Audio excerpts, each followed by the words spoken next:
小熊又来了。今天我作为评委出席了第3届中国东盟创新创业大赛。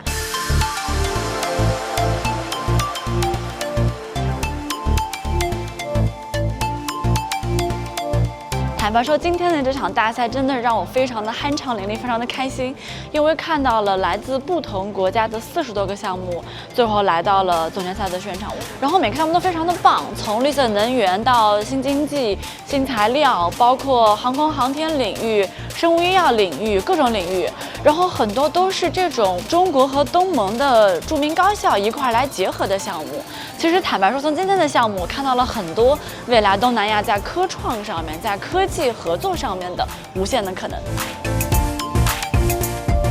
一个数据，到2030年，东盟的 GDP 将突破5万亿美元，成为全球第4大的经济体，平均年龄30岁。如果要找下一个全球发展的发动机，那就是东盟。这周我作为评委参加了中国东盟科技创新大赛，40多个来自东盟和中国的创新团队展示了他们未来产业的探索，从氢能发电、低碳材料到 AI 快速检测、植物基食品，这些项目不只是创业，更是东盟正在经历的产业升级的缩影。3件事情正在加速发生。RCEP 和自贸协定打通了区域供应链，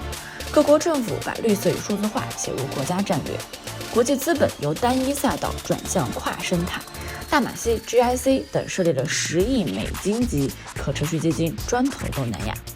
从绿色能源和低碳建筑来看， IEA 测算到2030年，东盟的绿色能源市场大概是2000亿美金。比赛现场，马来西亚团队带来的可更换氢罐的智能发电机可以在偏远的地区替代柴油机。印尼团队用果蔬废弃物替代部分水泥，打造低碳的建筑材料。数据显示，印尼、泰国、越南是全球最大的水泥大国，水泥行业的贡献区域5%到8%的碳排放。马来西亚的氢能路线图目标是在2030年成为区域枢纽，引资超过120亿美元。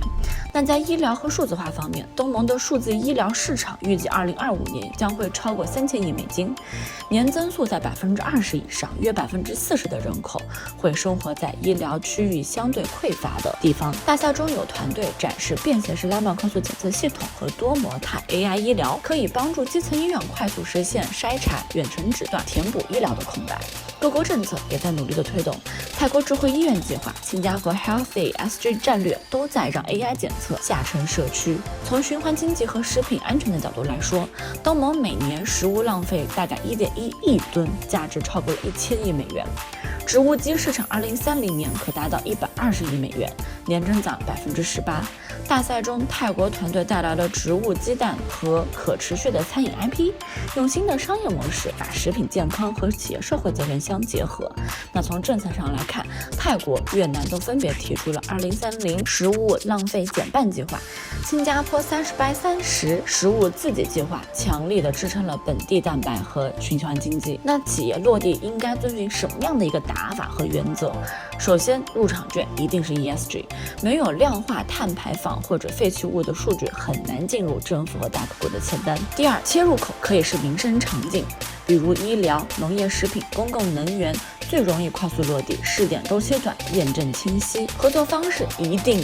不要放弃了本地伙伴的合作，本地伙伴加小步快跑，先做城市级试点，12个月验证成本、效率、合规，再跨城跨国的去复制。资金的路径也需要多元化，结合主权基金、绿色金融、开发银行，用项目现金流去撬动放大。未来5到10年，东盟不只是消费市场，更是低碳、数字化、韧性供应链的实验田。这场大赛让我感受到东盟创新团队的内生力量，他们从本地出发，解决区域甚至全球性的挑战。谁能率先建立本地伙伴网络和数据化 ESG 能力，就能在下一轮的全球产业中占领先机。未来5到10年，东盟不仅是个消费市场，更多也是科创的新试验田。小熊全球化跟大家一起去看东盟新的科创和关注最新的企业新故事，